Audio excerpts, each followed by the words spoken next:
கர்த்தராகிய இயேசு கிறிஸ்துவின் இனிய நாமத்திற்கு துதி கன மகிமை உண்டாவதாக. கர்த்தரை நோக்கி ஜெபம் செய்வோம்.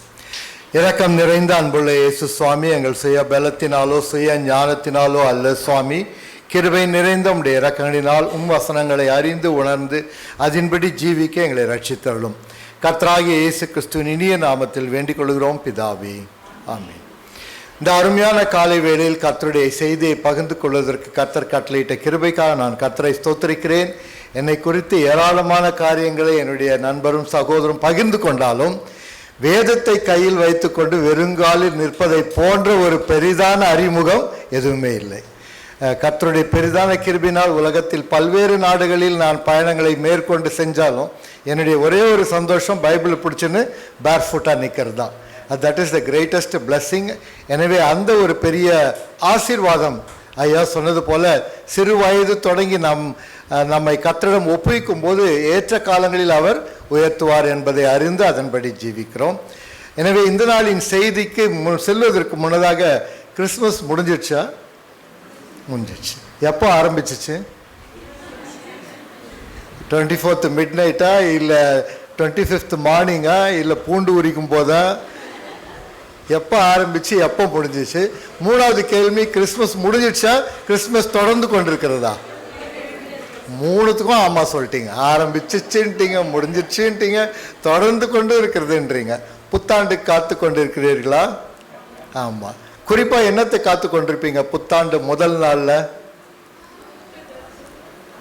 நிறைய சபைகள் என்ன காத்து கொண்டிருப்பாங்க? அன்னைக்கு கொடுக்கப்படுகிற வாக்கு தத்த வசனம். இப்போ என்ன ஆயிடுச்சுன்னா, வாக்கு தத்த வசனம் அமேசான் மாதிரி ஆயிடுச்சு. ஓகே, ஓடிபி எது? அமேசானில் ஆர்டர் பண்ணிங்கன்னா உங்களுக்கு என்ன வரும்? ஓடிபி வரும். ஓடிபி எது?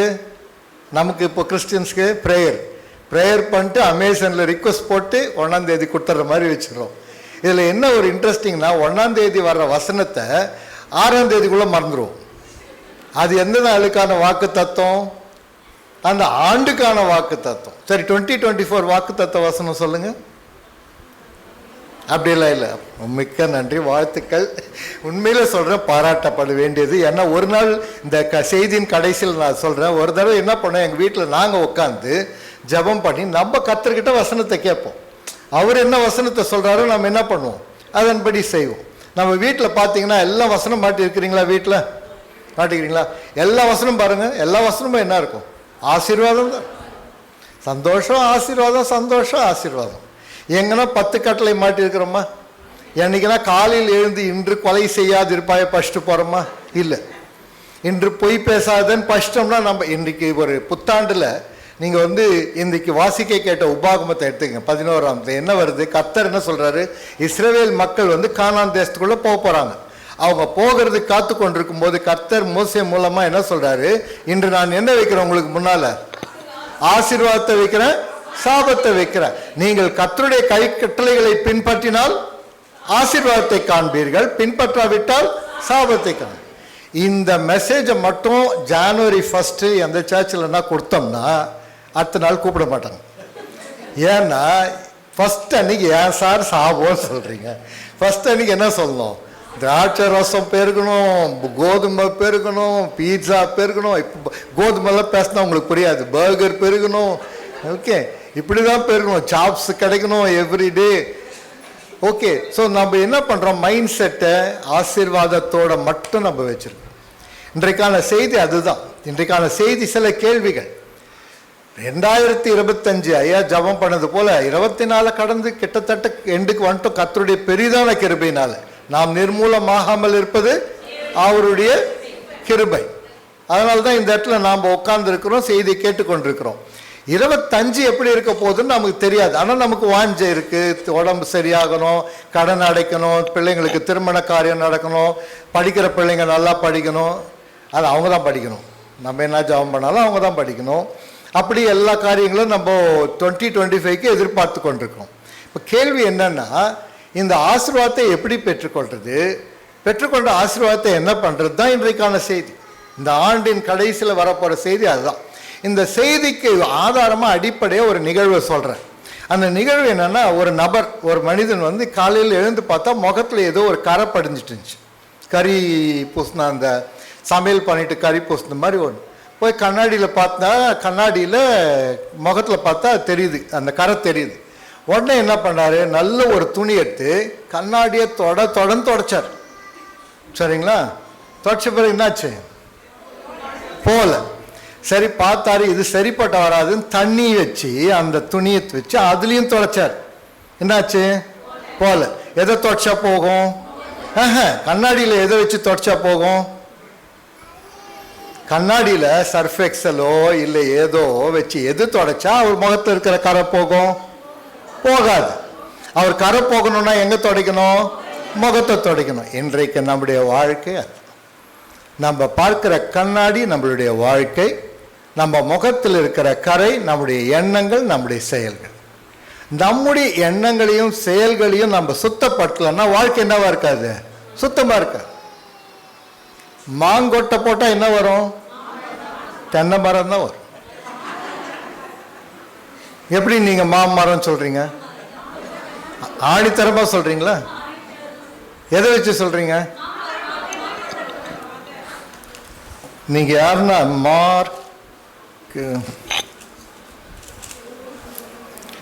மத்தேயு 29ஆம் அதிகாரம் 10ஆம் வசனம் படிச்சிருக்கீங்களா? நிறைய பேர் திருப்புறீங்க, ரொம்ப சந்தோஷம். மத்தேயு 29:10. அப்ப ஏன் திருப்பினீங்க பைபிளை அப்படின்னா என்ன அர்த்தம்? இது வரைக்கும் மத்தேயு படிக்கலன்னு. அப்போ பைபிள் படிக்காம பைபிளை பத்தி நீங்க எப்படி பிராக்டிஸ் பண்ண முடியும்? ஒண்ணு, நீங்க இப்ப பைபிளை படிக்கலன்னா, இப்ப நான் ஒரு செய்தி தரேன், ஐயா என்ன அறிமுகப்படுத்தினாரு, உற்சாகமா கேட்குறீங்க, நோட்ஸ் எடுக்கிறீங்க. ஆனால் நான் சொல்வது கர்த்தருக்கு பிரியமானது, கர்த்தர் கொடுத்தது எப்படி உங்களுக்கு தெரியும்? மாங்கொட்டை போட்டா என்ன வரும்னு சொல்றீங்க? ஏன் சொல்றீங்க? 100% உங்களுக்கு தெரியும். அப்ப நான் மத்தேயு 29 என்ன பண்ணிருக்கணும்? நீங்க புக்கே திறந்திருக்க கூடாது. சார் கரெக்ட் பண்ணிக்கோங்க, 28 தான். அப்போ இன்றைக்கு நாம் எதை விதைக்கிறோமோ அதே விதி அப்படின்ற வார்த்தை எல்லாரும் பயன்படுத்துவாங்க நம்ம தமிழ்நாட்டில். இப்போ விதின்ற வார்த்தை கிறிஸ்தவர்கள் நம்ம பயன்படுத்துறது கிடையாது, விதின்ற வார்த்தையை யூஸ் பண்ணுறது இல்லை. ஆனால் ஒருத்தர் நல்லா சொன்னார், விதி இருக்குது சார் அப்படின்னார். எப்படிங்க இருக்குது அப்படின்னா, அவர் சொல்ற விளக்கம் என்னன்னா, வீணா வினை விதைக்கிறவன், தீனா திணை விதைக்கிறவன், வினை விதைக்கிறவன் வினை அறுப்பான், திணை விதைக்கிறவன் திணை அறுப்பான். அப்ப இன்றைக்கு முதலாவது நாம் தெரிந்து கொள்ள போகும் வார்த்தை ஆசீர்வாதம். ஆசீர்வாதத்தை பெற்றுக்கொள்ளணும்னா நமக்கு என்ன தெரியணும்? என்ன அந்த ஆசீர்வாதம்? எதற்கு எனக்கு அந்த ஆசீர்வாதம்? அந்த ஆசீர்வாதத்தை வைத்து கொண்டு நான் என்ன செய்ய போகிறேன்? இப்ப வேதம் என்ன சொல்ல போகிறது? அப்போ என்னுடைய மனப்பாங்கு, இங்கிலீஷ்ல நம்ம யூஸ் பண்ற வேர்டு மைண்ட் செட், ஓகே, மனோபாவம். அந்த மனோபாவம் ஒரு கிறிஸ்துவ மனோபாவமாக இல்லாமல் போனால் எனக்கு கிடைப்பது கர்த்தர் கொடுக்கிற ஆசீர்வாதமாய் இருக்காது, இந்த உலகம் கொடுக்கிற ஆசீர்வாதமாக தான் இருக்கும். அப்ப என்னுடைய வாழ்க்கையில் என் மனோபாவத்தை நான் ஒரு கிறிஸ்துவ மனோபாவமாக மாற்றாவிட்டால் என்னுடைய வாழ்க்கை சக மனிதர்களை போன வாழ்க்கையாக தான் நோக்கி ஓடிக்கொண்டிருக்கு. உதாரணத்துக்கு என்கிட்ட ஒருத்தர் சொன்னார், ஒரு பிரச்சனை வந்துச்சு, அது நல்லபடியாக கடந்து போச்சு. அவர்கிட்ட பேசினா அவர் சொன்னார், சார் நீங்கள் நிறைய பேருக்கு நல்லது செஞ்சுருக்கிறீங்க, அதனால என்ன நடக்கும்? உங்களுக்கு நல்லதுதான் நடக்கும். அதுக்கு ஒரு பழமொழி வேறு சொன்னார், தர்மம் தலை காக்கும்ட்டு. நான் சொன்னேன், சார் நான் கிறிஸ்டியன், நமக்கு தர்மம் தலை காக்கும் உடன்பாடு இல்லை. ஏன்னா ஏன் உடன்பாடு என்னன்னா, கர்த்தர் தலை காக்கிறாரு, தலை காக்கப்பட்டதுனால நான் என்ன பண்ணணும்? தர்மம் பண்ணும். கர்த்தருடைய கிருபையினால் யார் என் தலை காக்கப்படுவது? எதனால? நான் செய்த நல்லதினால? கர்த்தருடைய கிருபையினால? கர்த்தருடைய கிருபையினால. மரத்தை வச்சவர் தண்ணி ஊற்றுவார். ஆகாயத்து பறவைகளை கவனித்து பாருங்கள், அவைகள் விதைக்கிறதும் இல்லை, அறுக்கிறதும் இல்லை, களஞ்சியங்களில் சேர்த்து வைக்கிறதும் இல்லை. எங்கன்னா பாத்தீங்களா பறவை காலையில் உட்காந்து எதுவுமே செய்யாம ஆனந்து கர்த்தர் எல்லாத்தையும் போடுற மாதிரி இல்லை. அது ஒரு கூடு கட்டுது. அந்த கூடு எதை வச்சு கட்டுது? குச்சி வச்சு கட்டுது. அந்த குச்சி எங்கேருந்து கிடைக்குது? மரத்துல இருந்து கிடைக்குது. அந்த மரத்தை படைச்சது யாரு? படைச்சது கர்த்தர். குச்சி எடுக்கிறது யாரு? குருவி. அப்ப நீங்க யோசித்து பாருங்க, நம்ம என்ன பண்றோம்? குச்சி எடுக்கிறோமா? இல்ல, எல்லாத்தையும் என்ன பண்ணும்? டோர்ல வந்துடணும். அப்ப இன்றைக்கு நம்முடைய மனோபாவம் என்ன இருக்கு? கர்த்தர்கிட்ட கேட்டுங்க, அவர் கொடுத்துருவார். கடன் தொல்லை எடுத்துங்க, ஒரு 5000 ரூபாய் கடன் இருக்கு. கர்த்தர்கிட்ட நம்ம என்ன ஜெபம் பண்றோம்? கடன் பிரச்சனை அவ்வளவு. அடுத்த ஜெபம் என்ன பண்றோம்? கடன் பிரச்சனை தீரணும். கர்த்தர் தீர்த்துட்டாருங்க, அந்த கடன் 5000 தீர்ந்துச்சு. அடுத்து நீங்க பண்ண போற முதல் காரியம் என்ன? அடுத்த கடன் வாங்குறது. அப்போ நம்ம ஜெபம் இருக்கணும், ஏ சுவாமி கடனை தீர்க்கிறதற்கு எனக்கு என்ன கொடுங்க? ஞானத்தை கொடுங்க. கடனை தீர்ப்பதற்கு சேமிக்கும் பழக்கத்தை கொடுங்க. கர்த்தாவே, கடத்தை அடைத்த பின்பு திரும்பி கடன் வாங்காமல் இருந்து மற்றவர்களுக்கு கடன் கொடுக்கும் பலத்தை எனக்கு தாருங்க. கர்த்தாவே, விருதாவாய் காசுகளை செலவழிக்காதபடி எனக்கு ஞானத்தை தாருங்க. இது எல்லாம் கேட்காம காசு கொடுங்க, பணம் அடைங்க. எப்படி அடைங்க? ஆசீர்வாதம். நான் உன்னை ஆசீர்வதிக்கிறேன், நீ பலுகி பெருகுவாய். இது கர்த்தர் யார்கிட்ட சொன்னது? நான் முதல்ல வேதத்துல, நான் உன்னை ஆசீர்வதிக்கிறேன், நீ பலுகி பெருகுவாய். ஆபிரகாம். சண்டே ஸ்கூல் முடிஞ்சவொன்னே இருக்குங்களா? எல்லாரும் தயவுசெய்து முடிஞ்சவொன்னே, பெரியவங்க முதற்கொண்டு சண்டே ஸ்கூல்ல போகணும். ஆபிரகாம் இல்லை, அதுக்கு முன்னால எல்லாம் சண்டே ஸ்கூல் தான். அதுக்கும் முன்னால ஆதியாகமம் 1:22 படிங்க. ஆதியாகமம் 1:22.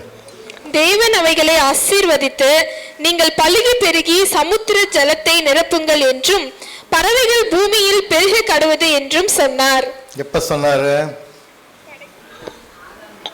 ஆதாமுக்கு முன்னால முதலாக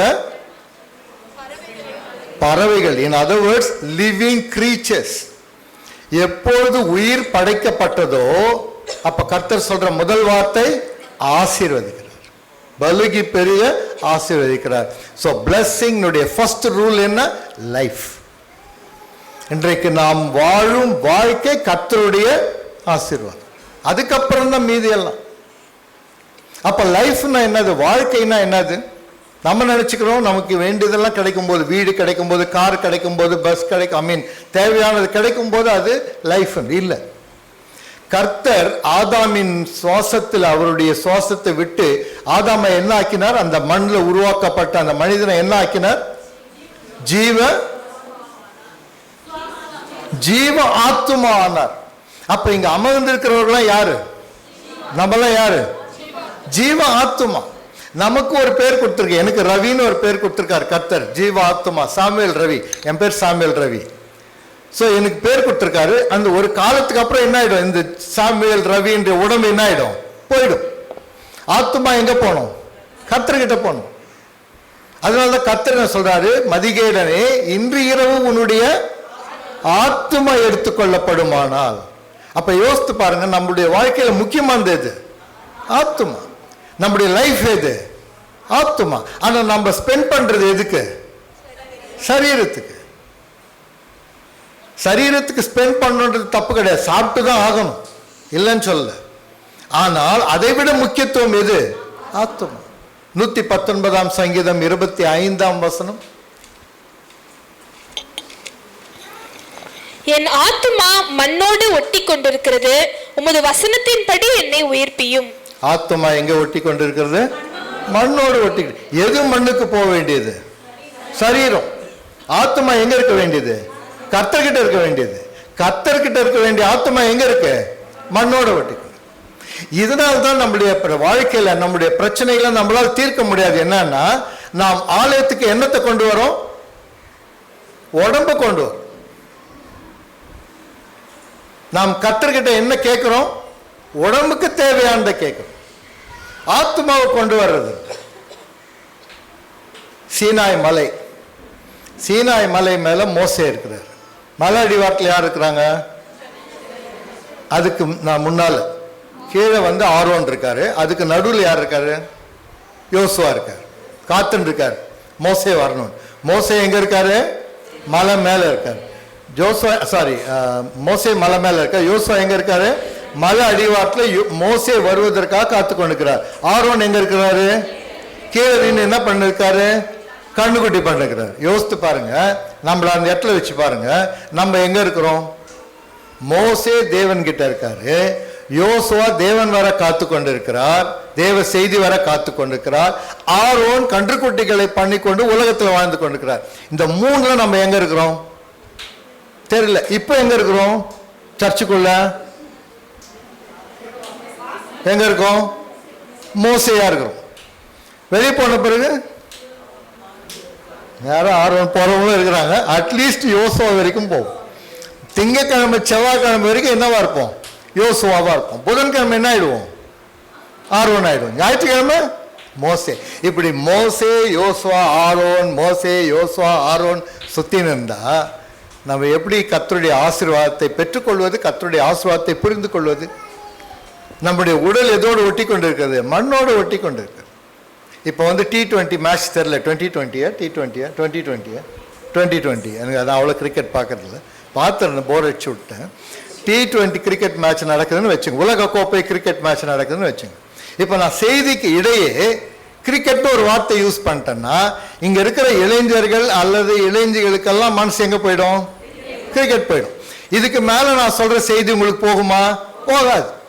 இன்னைக்கு பார்த்து இவர் மெசேஜ் இழுத்துனே வேற போயின்னு இருக்கிறாரு, இந்நேரம் மேட்சே ஆரம்பிச்சுட்டுப்போம். அப்போ உடல் எங்கே இருக்கு? உடல் சபையில் இருக்குது. ஆத்மா எங்கே இருக்குது? கிரவுண்டில் இருக்குது. இப்போ இன்னைக்கு எவ்வளோ பேர் நம்ம அப்படி இருக்கிறோம்? உடல் இங்கே, ஆத்மா எங்கே இருக்குது? 11 கறிக்கடையில் கறி போயிடும். சீக்கிரமாக முடிச்சாதான் ஃப்ளஷ்.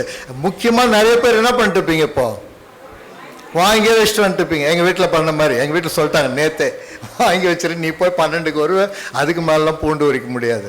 அப்போ யோசித்து பாருங்க, நம்முடைய வாழ்க்கை என்ன இருக்கு? நான் ஆலயத்துக்குள்ள சொல்ல, ஆலயத்துக்கு வெளியே போங்க, நீங்கள் பணி செய்யும் இடத்துல போங்க, செய்யும் வியாபாரத்தில் போங்க, எல்லா இடத்துலையும் எங்கே இருக்கு? யார் இருக்கணும்? ஆத்துமா கர்த்தரோடு இருக்கணும். அப்போ அதுக்குள்ள என்ன இருக்கணும்? கர்த்தருடைய பிரசன்னம் இருக்கணும்.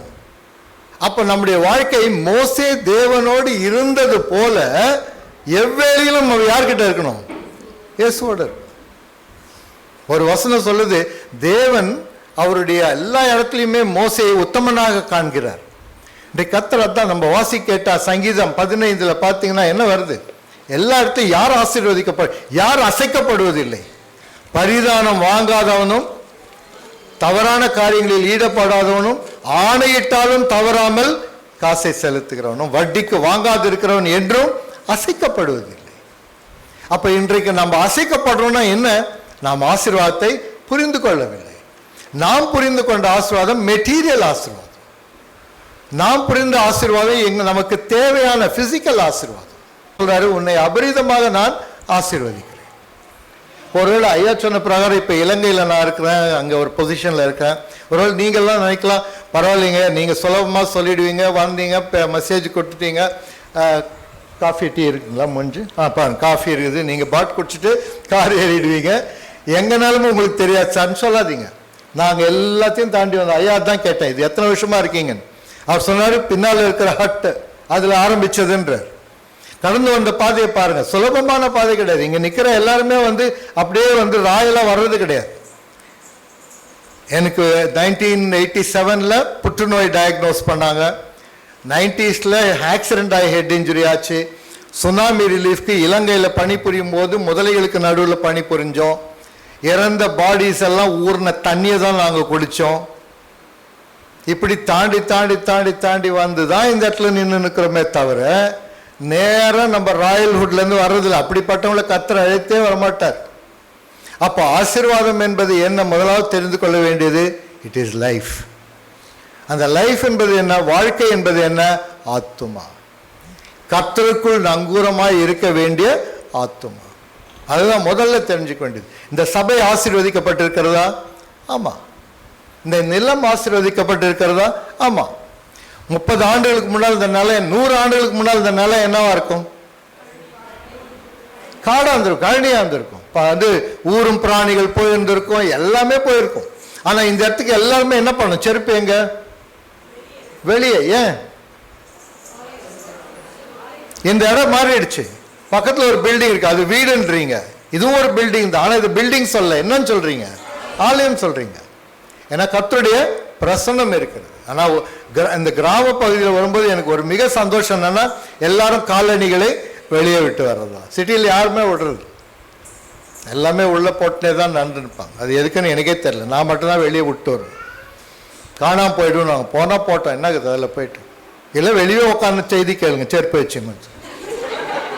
ஏன் நீங்கள் செருப்பு உள்ள கொண்டாந்து அதையும் கண்ணு முன்னாலேயே வச்சு அதை அடிக்கடி பார்த்துன்னு எனக்கு சில டைம் புரியறதே இல்லை. நம்மளுடைய கிறிஸ்டியன் மைண்ட் செட்டு என்ன மைண்ட் செட்டுன்னே புரியறதில்லை.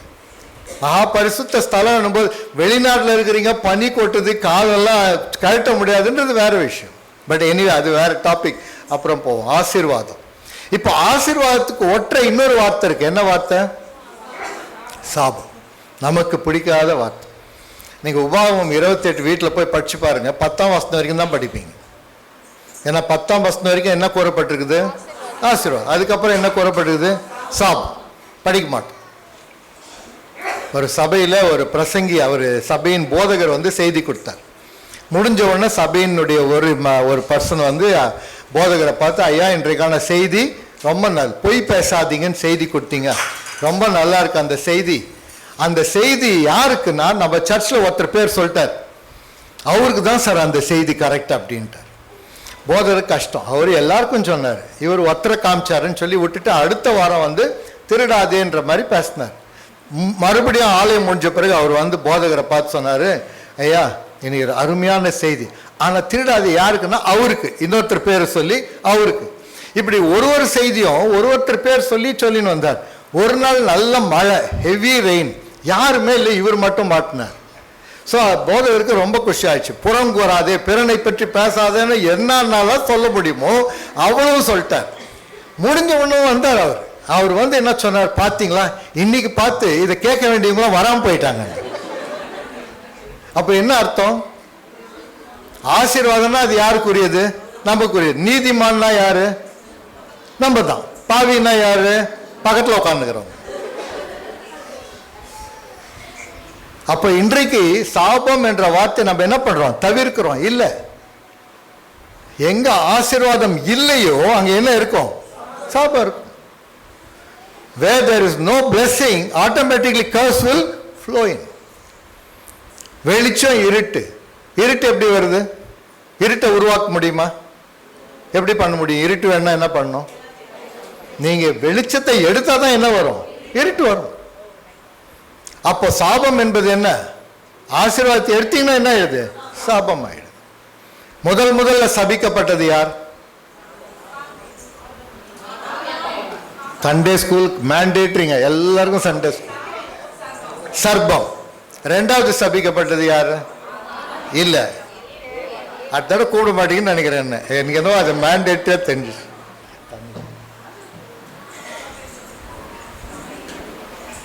ரெண்டாவது யாரு? காயின். இல்ல,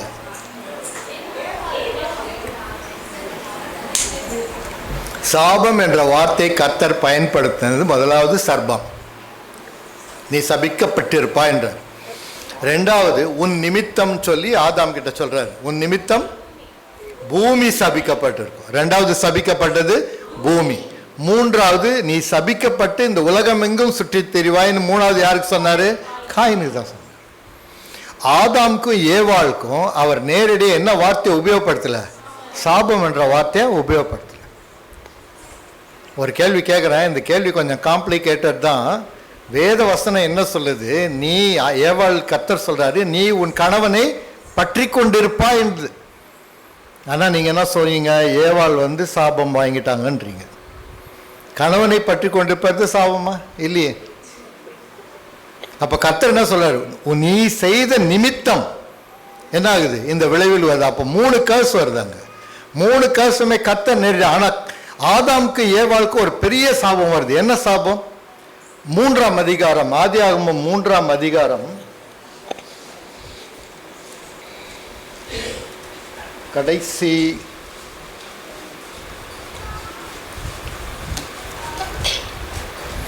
23, 24. அவன் எடுக்கப்பட்ட மண்ணை பண்படுத்த தேவனாகிய கர்த்தர் அவனை ஏதேன் தோட்டத்திலிருந்து அனுப்பிவிட்டார். அவர் மனுஷனை துரத்திவிட்டு ஜீவ விருட்சத்துக்கு போம் வழியை காவல் செய்ய ஏதேன் தோட்டத்துக்கு கிழக்கே கேருபீன்களையும் வீசிக்கொண்டிருக்கிற சுடரொளி பட்டயத்தையும் வைத்தார். 24ஆம் வசனத்தின் துவக்கத்தில் கர்த்தர் என்ன சொல்றாரு? ஆதாமையும் ஏவாளையும் துரத்தி விட்டார். அந்த வேர்ட் பாருங்க, முதலாவது அனுப்பி விட்டார்னு வரும் 23. ஆனால் 24 ஆங்கிலத்தில் பார்த்தீங்கன்னா காட் சேஸ்ட் அவே.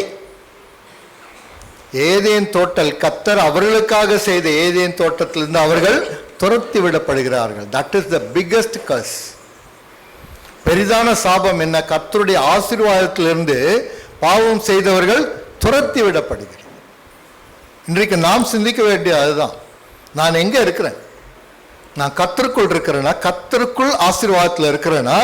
ஆனால் கர்த்தரால் துரத்தி அடிக்கப்பட்டனா? இந்த உலகம் சபிக்கப்பட்டது. வசனம் தெளிவா சொல்லுது. இந்த உலகம் ஆதாம் செய்த காரியத்தை நிமித்தமாக இந்த பூமி சபிக்கப்பட்டிருக்கிறது. காயின் ஆபேலுடைய ரத்தம் அந்த நிலத்தை வாங்கி கொண்டதினால் நிலம் சபிக்கப்பட்டிருக்கிறது. காயின் சபிக்கப்பட்டிருக்கிறார்கள். அந்த வம்சங்கள் சபிக்கப்பட்டிருக்கிறது. அப்ப நம்மளாம் எங்க இருக்கிறோம்? நம்மளும் அதுக்குள்ளதான் இருக்கும். அப்ப நம்முடைய வாழும் வாழ்க்கை என்ன வாழ்க்கையா இருக்குது? இந்த உலகத்திற்கு ஒற்ற வாழ்க்கையா வாழ்ந்து கொண்டு. ஸோ இந்த உலகத்துக்கு ஒற்ற வாழ்க்கையை நாம் வாழ்ந்து கொண்டு இருக்கும்போது நமக்கு என்ன புரிந்து கொள்ள முடியாது? ஆசீர்வாதத்தை நாம் புரிந்து கொள்ள முடியாது. ஆசீர்வாதம் நமக்கு எல்லாம் கண்களுக்கு தெரியறது தான் ஆசீர்வாதம். கண்களுக்கு தெரியாத ஏராளமான ஆசீர்வாதங்கள் இருக்கு.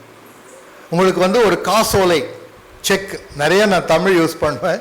சில டைமில் இதெல்லாம் புரியவே மாட்டேன். ஒரு தடவை ஓட்டுநரும் நடத்துனருன்னு, டிரைவருன்னு கண்டக்டர்னு சொல்லுங்கள். நீங்கள் ஏன் ஓட்டுநர் நடத்துனர்னு எங்களை குழப்பினுக்கிறீங்கன்னு. எமர்ஜென்சிலே பேஷண்ட் ஒருத்தர் இருந்தார். ஐயா உங்களுக்கு எல்லாம் உடல் நலமாக இருக்கிறது, நரம்பியலும் எலும்பியலும் வந்து பார்க்கணுன்னு. எங்கள் ஒய்ஃப் கூட இருந்தாங்க. ஆர்த்தோ நியூரோன்னு சொன்னால் எல்லாருக்கும் தெரியுது. நீங்கள் அவங்க ஏற்கனவே உடம்பு சரியில்லாமக்கிறாங்க. அவங்ககிட்ட போய் நரம்பியல் எலும்பியல் இந்த இயல் அந்த இயலாம் சொல்லின்னு இருக்காதீங்க. அதனால் இடையிடையே ஆங்கில சொற்களை உபயோகப்படுத்தினா தயவுசெய்து தமிழ் பற்றாளர்களை மன்னிக்கவும். எனக்கு தமிழ் வாஞ்சை, ஆனாலும் கொஞ்சம் யூஸ் பண்ணிக்கிறேன். அப்போது என்ன சொல்ல வந்தேன் நான்? இப்போ காசோலை கரெக்ட். இப்போ உங்களுக்கு ஒரு செக் கொடுக்குறேன். இன்னைக்கு என்ன டேட்டு? 29. சரிங்களா? நீங்க செக்கை யூஸ்வலா எங்க கொண்டு போய் வைப்போம்? வீட்டில் எங்க வைப்போம்? பீரோவில் எங்க வைப்போம்? ஓ, லாக்கர் வரைக்கும் போயிட்டு. என்கிட்ட இல்லை, பீரோவும் இல்லை, லாக்கரும் இல்லை. ஓகே. ஆதார் எங்க வைப்போம்? ரேஷன் கார்டு எங்க வைப்போம்? ஹால் டிக்கெட் எங்க வைப்போம்? எல்லாத்துக்கும் ஒரு பொக்கிஷமான இடம் இருக்குது. நம்ம அடிக்கடி திறக்காத ஒரு இடம் பைபிள். சரிங்களா? அதில் தான் வச்சுருவோம் எல்லாமே. சரிங்களா? செக்கை வச்சுட்டீங்க. 29 டிசம்பர், ஜனவரி, பிப்ரவரி, மார்ச், ஏப்ரல் வச்சுப்போம். ஏப்ரல் 2ஆம் தேதி அந்த செக்கை கொண்டு போய் நீங்கள் பேங்க்ல கொடுக்குறீங்க. என்ன ஆகும்? வேலிடா? வேலிட் இல்லை. எத்தனை மாதம் வேலிடு? 3 மாதம் வேலிடு ஒரு செக்குக்கு. அப்போ அந்த 3 மாதத்துக்கு அப்புறம் அந்த செக் என்னாச்சு? செல்லாது. அப்போ கர்த்தர் உங்களுக்கு கொடுத்த ஆசீர்வாதத்தை நீங்கள் பயன்படுத்தலைன்னா என்ன ஆயிடும்? அது செல்லாது. இப்போ எனக்கு மேரத்தான் ஓடுறதுக்கு ஆசையா இருக்கு. நான் கர்த்தர்கிட்ட முழங்கால் படிட்டு உபவாசித்து ஜெபிக்கிறேன். ஏசாமி, நான் மேரத்தான்ல ஓடணும், 10 கிலோமீட்டர் ஓட்டத்தில் நான் பங்கேற்கணும்னா கர்த்தர் என்ன சொல்லுவார்? ஏற்கனவே முதுகுவலி, அதனால தான் ரொம்ப நேரம் நிற்க முடியல. கர்த்தர் என்ன சொல்றாரு? உன்னை 20 வயசுல ஓட சொல்லி பலத்தை கொடுத்தேன். அப்போ தூங்கின்னு இருந்தேன், யூடியூப் பார்த்துருந்தேன், நெட்ஃப்ளிக்ஸ் பார்த்துருந்தேன். இப்போ 65 உட்காந்து நான் மேரத்தான் ஓடணும், நான் ஆப்பிரிக்கா ஓடணும், அமெரிக்கா ஓடணும்னா எப்படி ஓட முடியும்?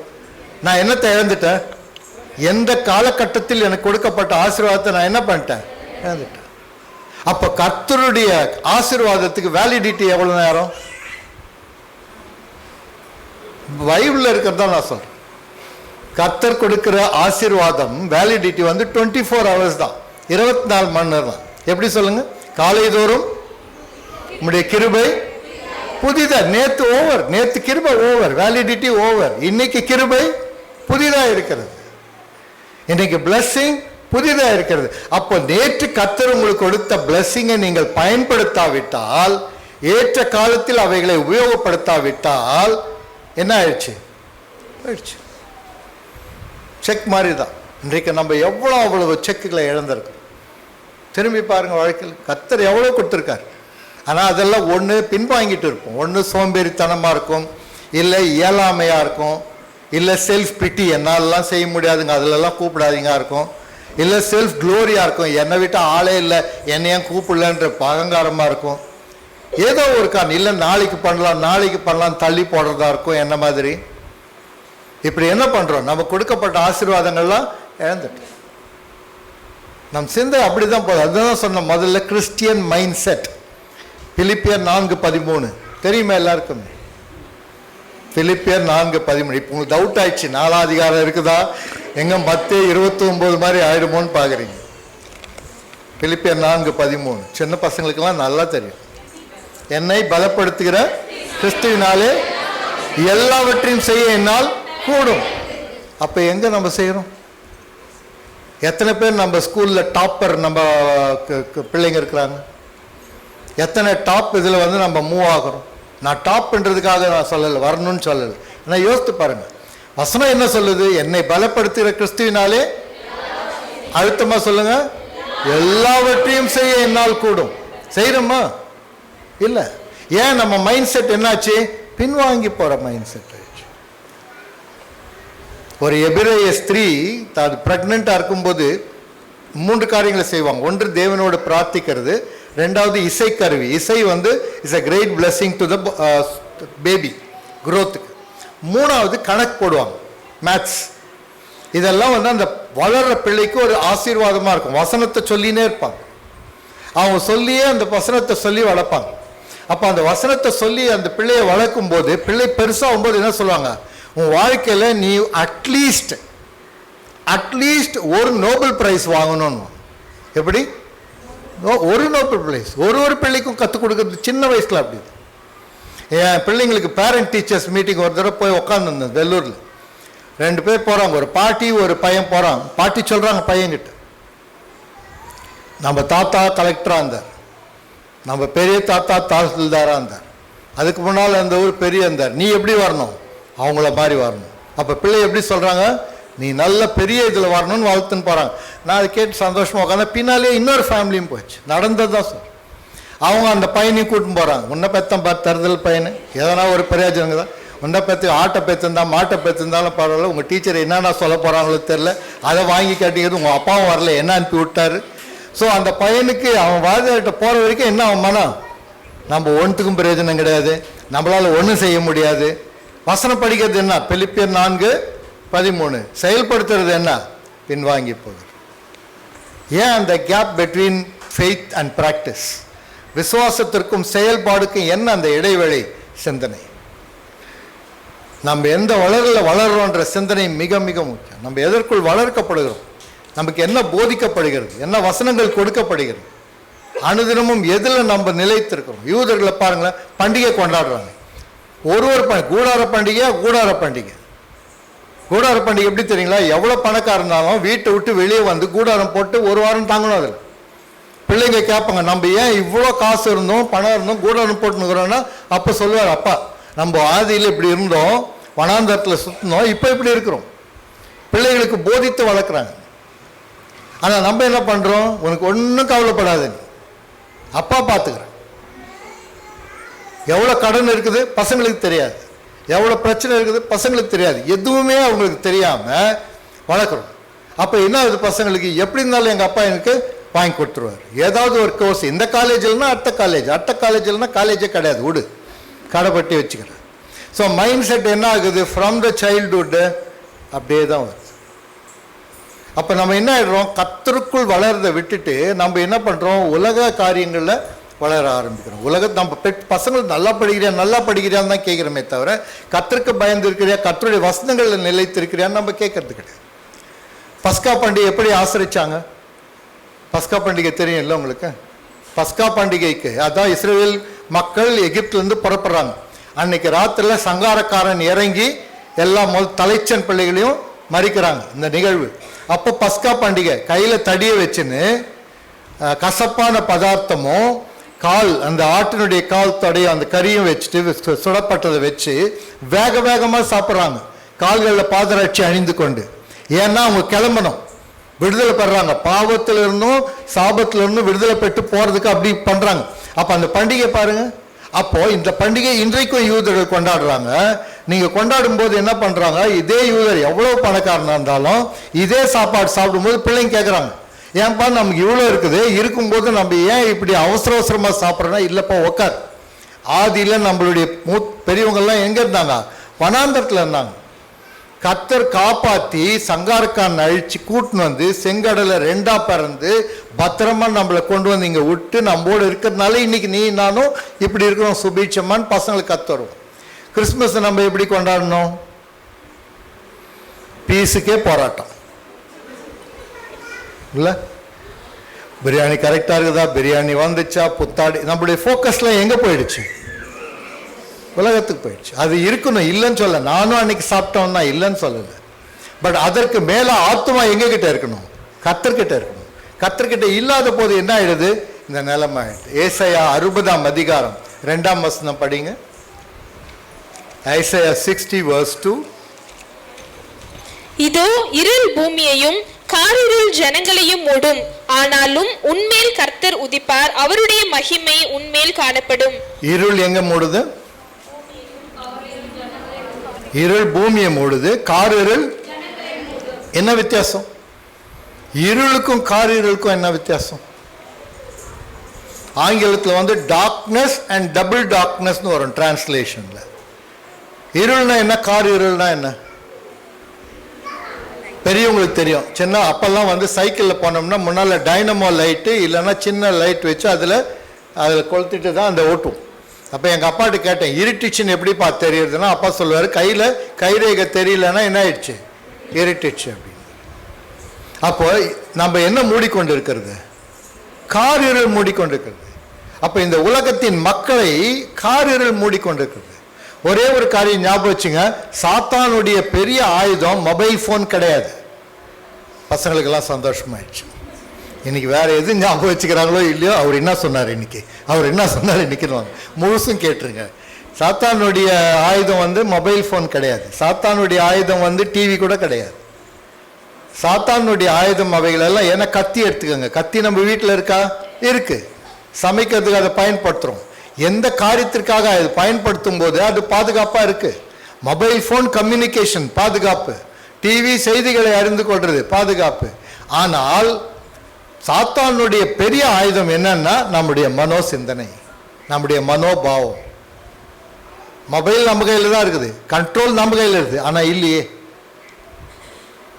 ஒரு ஃப்ரெண்டு என்கிட்ட வந்து சொன்னார், சார் ஒரு படம் பார்த்தேன், ஒரு டான்ஸ் பார்த்தேன், ரொம்ப கேவலம், அசிங்கம், ஆபாசமாக இருந்துச்சுன்னு. நான் கேட்டேன், ஃபுல்லும் பார்த்தியான்னு. ஃபுல்லும் பார்த்தேன் சார். நீ ஏன் பார்த்த ஃபுல்லும்?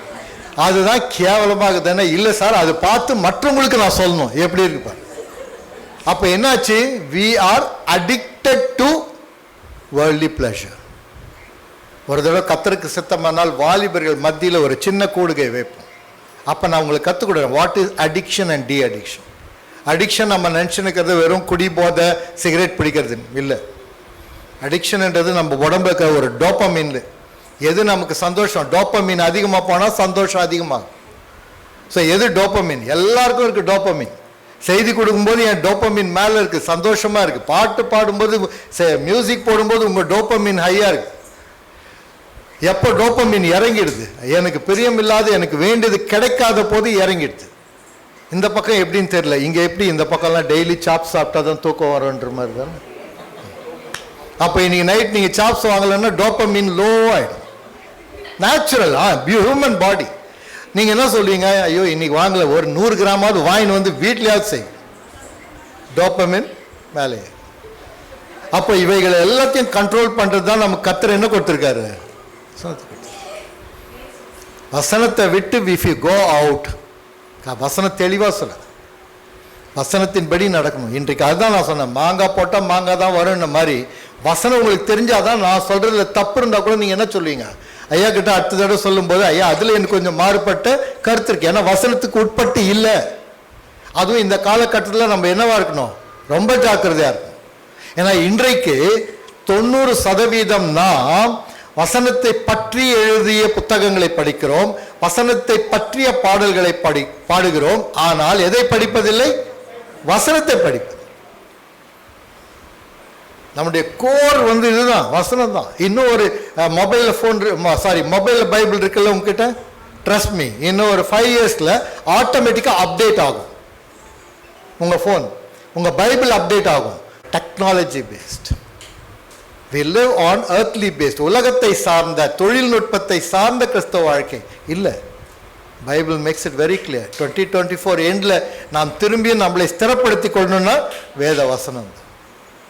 அப்போ இந்த உலகம் 60ஆம் அதிகாரம் 20ஆம் வசனத்துல நம்ம என்ன மூடிக்கொண்டிருக்கிறது? இருள் மூடிக்கொண்டிருது. ஏன் இருள் மூடிக்கொண்டிருக்கிற? பிகாஸ் நம்ம எல்லாமே அடிமைகள். நாம் எதற்கு அடிமைகள்? இந்த உலகத்திற்கு அடிமைகள், சக நண்பர்களுக்கு அடிமைகள், சக சிந்தைகளுக்கு அடிமைகள். ஆங்கிலத்தில் எப்படி சொல்றாங்க? we are slaves of public opinion. நாம் அதற்கு தான் அடிமைகளாக இருக்கிறோம். நீங்க போடுற சோப்பை டிசைட் பண்றது டிவி மீடியா. நீங்க யூஸ் பண்ண வேண்டிய பேஸ்ட் முடிவு பண்றது டிவி மீடியா. பெரியவங்க சொல்லுங்க, ஆதியில எது நல்ல முறை பல் வளர்க்கறதுக்கு? வேப்பங்குச்சி. இல்லைன்னா எது? விரல். அஃப்கோர்ஸ் அடுப்பு கறி, செங்கல் கூட தேய்ப்பாங்கன்னு நினைக்கிறேன். செங்கலா தேய்க்கிறாங்களா இல்லை தூள் பண்ணி தேய்க்கிறாங்களா தெரியல, தேய்ச்சாங்க.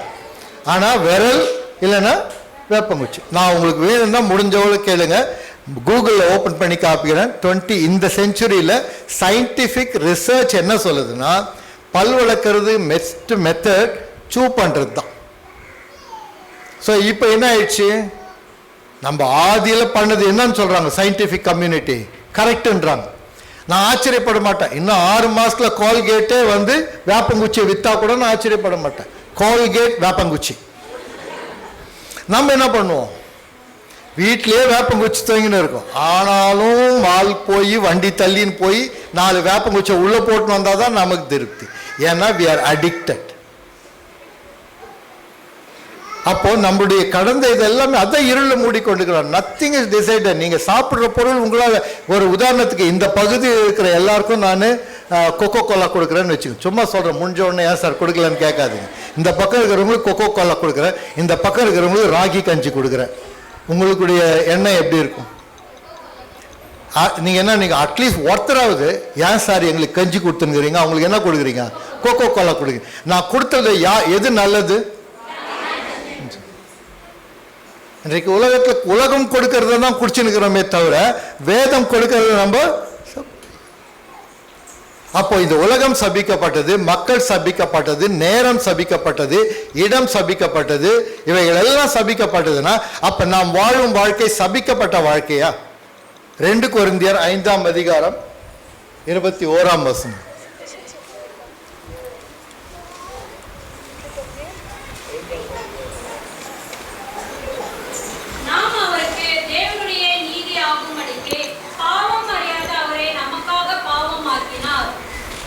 நமக்காக அவர் பாவமாக்கினார். அப்ப சாபம் என்ன ஆயிடுச்சு?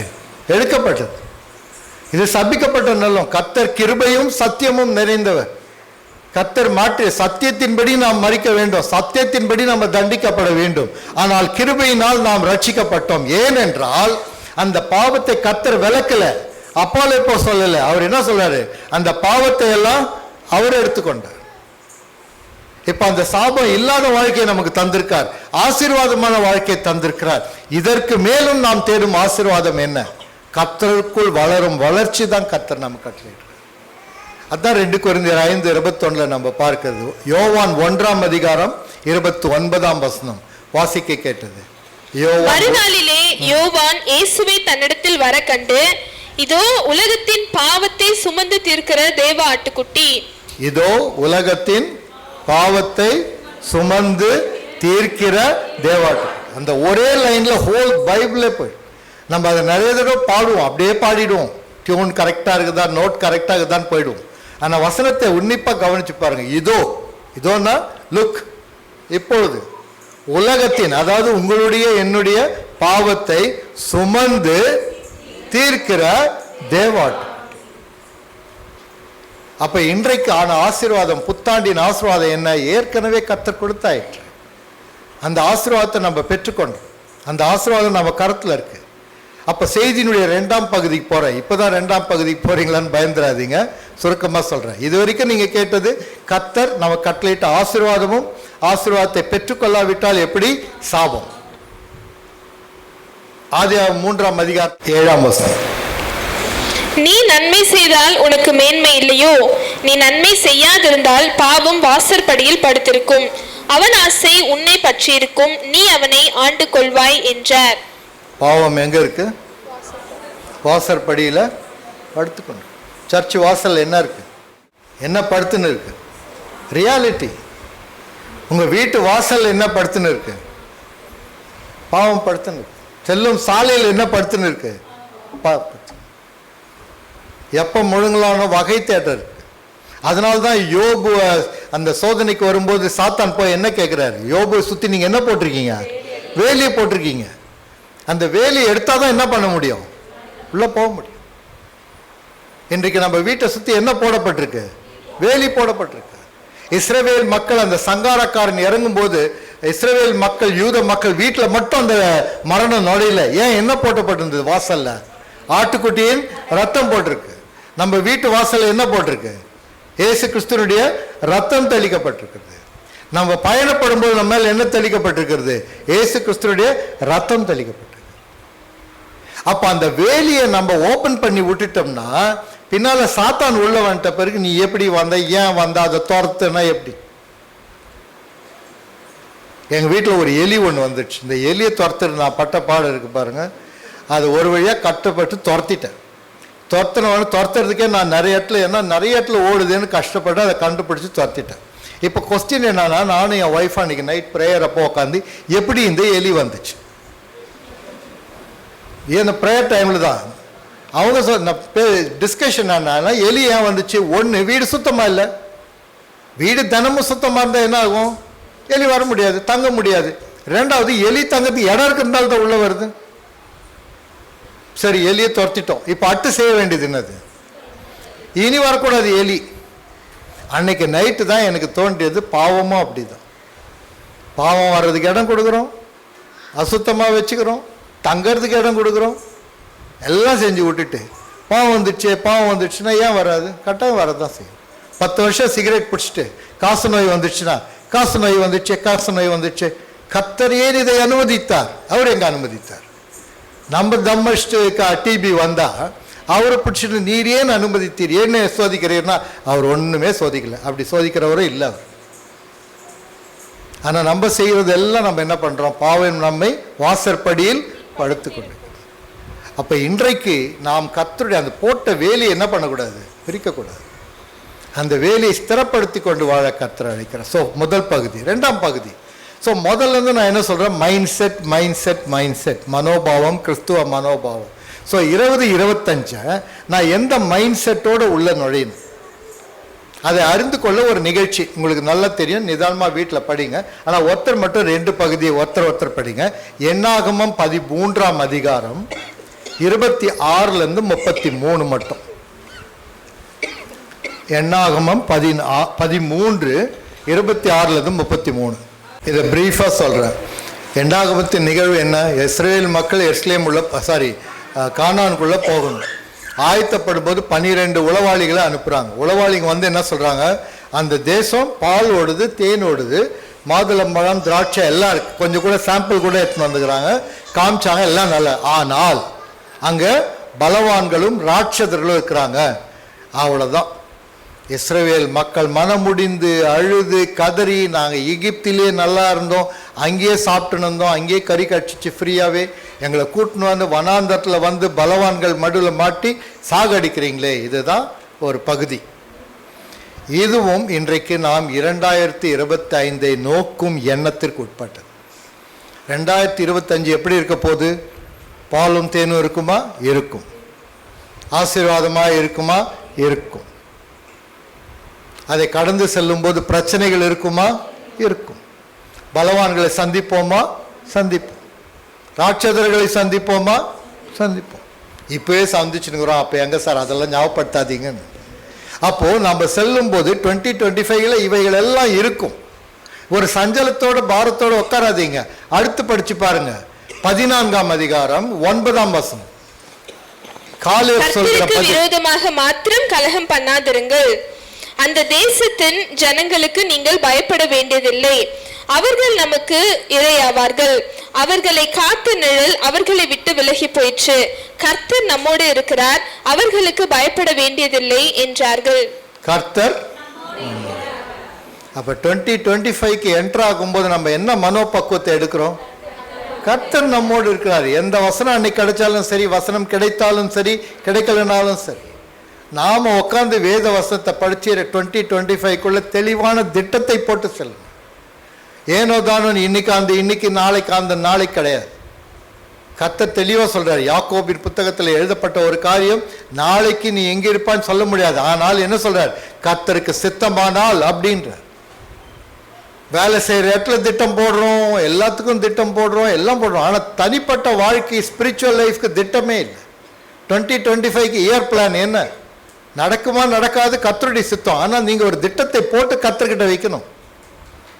அவர்கிட்ட சொல்லணும், சாமி இதுதான் என்னுடைய வாஞ்சை, உங்களுடைய சித்தப்படி ஆகட்டும். அதை உணர்வை எங்களுக்கு வெளிப்படுத்தும். ஞானத்தை கேட்கணும். சாலமோன் அதானே கேட்டார். இவர்களை நான் நடத்த அறிய, நான் சிறு பிள்ளையா இருக்கிறேன், எனக்கு என்ன கொடுங்கன்றாரு? ஞானம் கொடுக்குறோம். கடைசியா எப்போ ஞானத்தை கேட்டோம்? ஜபத்துல. கரெக்ட். எக்ஸாம் முன்னாடி ஒன்று நமக்கு ஞானம், இன்னொன்று கரெக்ட் பண்ற வாத்தியாருக்கு ஞானம். அவர்கள் கண்களை மறைத்து எங்களுக்கு மார்க்குகளை ஏற்றுங்க. ஸோ அப்படி ஞானத்தை பற்றி நம்ம தினம் கேட்கலன்னா என்ன அர்த்தம்? ஒன்று, அந்த ஞானம் நமக்கு கட்சி ஒன்றும் பிரயோஜனம் இல்லை. ரெண்டு, ஏற்கனவே பயங்கர ஞானிங்க நம்ம. அதனால எங்களுக்கு இதுக்கு மேலே என்ன வேணாம்? ஞானமே வேணும். நம்ம ஏன் அந்த ஜபம் பண்றதில்லை? சுவாமி இந்த ஆண்டுக்கான இந்த நாளுக்காய் நான் எப்படி கடந்து செல்ல வேண்டும் என்ற ஞானத்தை கொடும், உணர்வை கொடும்.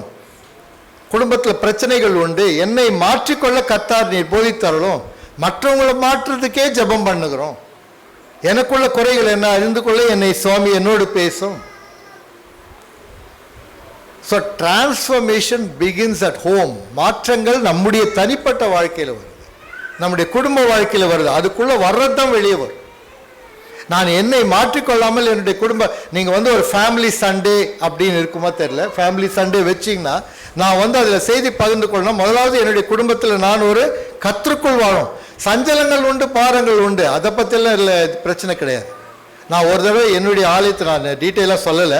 நான் இருந்த ஒரு ஆலயத்திலேருந்து நான் சரி இந்த ஆலயத்தில் சரியாகவே இல்லை, ரொம்ப பாலிட்டிக்ஸாக இருக்குது, நான் வேற ஒரு ஆலயத்துக்கு போகலான்னு என்னுடைய நண்பர் ஒரு டாக்டர், அவர்கிட்ட போய் கேட்டேன். அவர் ஒரே பதில் தான் சொன்னார். அவர் சொன்னார், எப்பொழுது உன்னுடைய ஆலயத்திலோ இல்லை நீ செல்லும் சபையிலோ தேவத்துவம் இல்லாமல் இருந்தால் அந்த ஆலயத்தை விட்டு தேவத்துவம் உள்ள ஆலயத்திற்கு நீ செல். பவர் அண்ட் பாலிட்டிக்ஸோ பிரச்சனைகளோ சிறு சிறு முறுப்புகளோ இருக்கும். அப்ப குடும்பத்தை பாருங்க, குடும்பத்துல என்ன இருக்கணும்? தேவத்துவம் இருக்கணும். Godliness has to be there. Godliness இருக்கும்போது தானாவே என்ன ஆகும்? கர்த்தருடைய பிரசன்னம் வழி நடத்தி. அப்ப நிறைவா பகிர்ந்து கொள்றது மத்தேயு 6:33. முதலாவது தேவனுடைய ராஜ்யத்தையும் அவருடைய நீதியையும் தேடுங்கள், அப்பொழுது இவைகள் எல்லாம் உங்களுக்கு கூட கொடுக்கப்படும். அதுதான் உங்களுக்கு 2025க்குனா எடுத்துக்கங்க, 2024 29ஆம் தேதிக்குனா எடுத்துக்கங்க, இல்லை அடுத்த 5 ஆண்டுக்குனா கூட எடுத்துங்க, அது உங்க இஷ்டம். ஆனா வசனம் மனம் மாறணும்னா முதலாவது என்னது? முதலாவது தேவனுடைய ராஜ்யத்தையும் அவருடைய நீதியும் தேடுங்கள், பின்பு இவைகள் எல்லாம் உங்களுக்கு கூட கொடுக்கப்படும். பிரச்சனையே பிடிச்சி நின்று இருக்காதீங்க, ஒர்க் அவுட் ஆகாது. பிரச்சனைக்கான மாற்றம். எனக்கு தெரிந்த ஒரு நோயாளி இருந்தார். அவருக்கு கையில் சிகரெட் பிடிக்கிற பழக்கம், 20 வருஷமா சிகரெட் பிடிச்சி கையெல்லாம் பிளாக் ஆயிடுச்சு. டிஏஓன்னு ஒரு கண்டிஷன், ஆம்புடேட் பண்ணி தான் எடுக்கணும். அவர் ஜெபம் என்கிட்ட கேட்குறார், ஜெபம் பண்ணுங்க, இது ஆம்புடேட் பண்ணி எடுக்கணுன்ற. இப்போ என்னன்னு ஜெபம் பண்ணணும் நான்?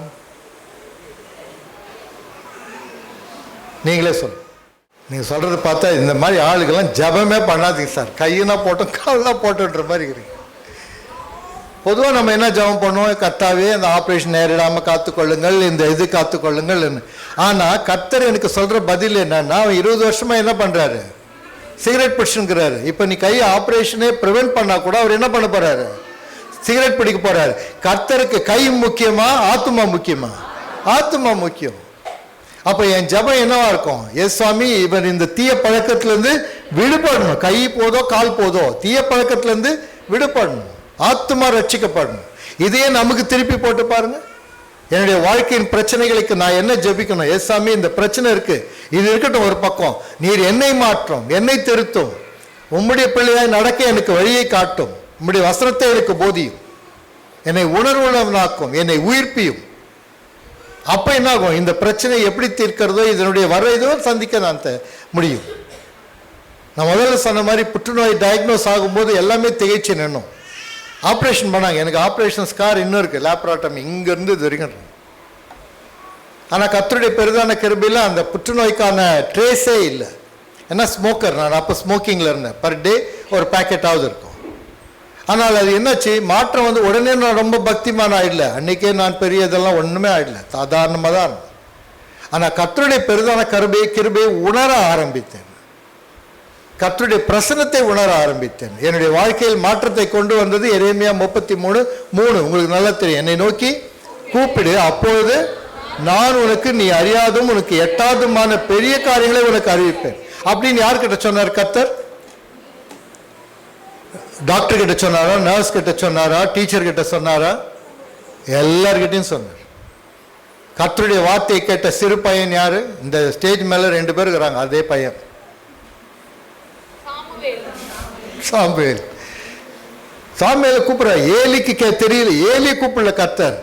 சின்ன பையன், படிக்க கூட இல்லை, அவன் வந்து அந்த இடத்த கிளீன் பண்றான். அவன் கூப்பிடுறார், சாமுவேலே சாமுவேலே. சாமுவேல் சொன்ன பதில் என்ன? நமக்கு நல்ல மனப்பாடம் பதில், சொல்லும் அடியேன் கேட்கிறேன். அவ்வளவுதான். என்னுடைய வாழ்க்கையினுடைய மாற்றங்கள் அதுதான். சின்ன வயசுல என்னுடைய வேலை என்ன தெரியல, சர்ச்சு பெஞ்ச் துடைக்கிறது தான்.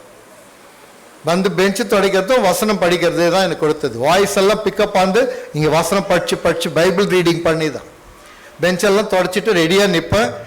என்னை பார்த்தோன்னே நான் போய் கேண்டில் எடுத்துட்டு தனியாக நிற்பேன். இதுதான் என்னுடைய துவக்கம், சாமுவேல். ஏன்னா எங்கள் அம்மா எனக்கு கற்றுக் கொடுத்தது, நீ சாமுவேல். தினமும் போய் எங்கள் அம்மா வேறு ராத்திரிலாம் எழுப்பி நிற்பேன், காலையில் என்னை கூப்பிடவே இல்லையே, என்னை கூப்பிடவே இல்லையே. எங்கள் அம்மாவே டயர்ட் ஆகிட்டு, அவர் எப்போ கூப்பிடுவாரு என்னை விடுறான்ட்டாங்க. ஒவ்வொருவரையும் கர்த்தர் கூப்பிட்டு கொண்டிருக்கார், கர்த்தர் பேசி கொண்டிருக்கிறார், ஆசீர்வாதத்தை கொடுத்து கொண்டிருக்கிறார். ஆனால் நம்ம என்ன பண்ணுறோம்? கேட்க மாட்டேன்றோம். உங்ககிட்ட மொபைல் ஃபோன் இருக்குல்ல, மொபைலில் எஃப்எம் இருக்கா? எஃப்எம் ரேடியோ இருக்கா? கேட்க முடியுமா? அது கேட்கணுன்னா என்ன வேணும்? ஹெட்செட் வேணும். ஹெட்செட் போட்டால் தான் உங்களுக்கு எஃப்எம் ரேடியோனுடைய சத்தம் கேட்கும். அப்போ அந்த சத்தம் இங்கே சுற்றின்னு இருக்கா? எஃப்எம் சத்தம் இங்கே சுற்றின்னு இருக்கு. நீங்கள் எஃப்எம் ரேடியோ ஆன் பண்ணி ஹெட்செட் போட்டோன்னா அந்த சத்தம் என்ன ஆகுது? டியூன் ஆகி உள்ளே வருது. அதே தான் கர்த்தர் பேசி கொண்டிருக்கிறார். கர்த்தருடைய வசனத்தில் நீங்கள் டியூன் ஆனால் தான் கர்த்தர் சத்தம் கேட்கும். திடீர்னு ஓவர் நைட்டு கல்யாணத்துக்கு முன்னால் இந்த மாப்பிள்ளை தான் கரெக்டாக, வீடு கட்டுற முன்னால் இந்த நாளம் தான் கரெக்டாக, எக்ஸாம் எழுதுறதுக்கு முன்னால் கொஸ்டின் பேப்பர் எனக்கு லீக் பண்ணுங்க, இப்படியெல்லாம் ஜெபம் பண்ணால் எப்படி பதில் கிடைக்கும்? நாம் மாற்ற வேண்டியது நம்முடைய மனோபாவத்தை. என்னை பலப்படுத்துகிற கிறிஸ்துவினாலே எல்லாவற்றையும் செய்ய என்னால் கூடும் என்ற விசுவாசத்தோடு காலேப் சொன்னது போல போவோம். தேசம் 2025 இஸ் பிளஸட். ஆசீர்வாதங்கள் உண்டு, நன்மை உண்டு, கர்த்தர் வழி நடத்துகிறார், குடும்பத்தை பாதுகாக்கிறார். சஞ்சலங்கள் உண்டு, பாரங்கள் உண்டு, ராட்சதர்கள் உண்டு. தேவன் அவர்கள் எல்லாவற்றையும் துரத்தி விடுகிறார். தேவன் நம்மோடு இருக்கிறவராய் இருக்கிறார். முதலாவது தேவனுடைய ராஜ்யத்தையும் அவருடைய நீதியையும் தேடுவோம், பின்பு இவைகள் எல்லாம் உங்களுக்கு கூட கொடுக்கப்படும். ஜெபம் செய்வோம். இரக்கம் நிறைந்த அன்புள்ள இயேசு சுவாமி, நீர் எங்களை ஆசீர்வதித்திருக்கிறீர் என்பதை விசுவாசித்தவர்களாய் ஆபிரகாமுக்கு நீர் கொடுத்த வாக்கு தத்தத்தை நினைவு கூறுகிறோம். நான் உன்னை ஆசீர்வதிப்பேன், நீ ஆசீர்வாதமாய் இருப்பாய் என்ற வண்ணமாய் நீர் எங்களுக்கு கட்டளையிட்ட ஆசீர்வாதத்தின்படி நாங்கள் மற்றவர்களுக்கு ஆசீர்வாதமாய் இருக்கத்தக்கதாய் உம் கரத்தை எங்கள் மேல் வைத்து பலப்படுத்தி ஸ்திரப்படுத்தி காத்தருளும். உம் அன்பின் ஆசீர்வாதத்தை எங்கள் மேல் நிலைப்பெற செய்தருளும். கர்த்தராகிய இயேசு கிறிஸ்துவின் இனிய நாமத்தில் வேண்டிக் கொள்கிறோம் பிதாவே.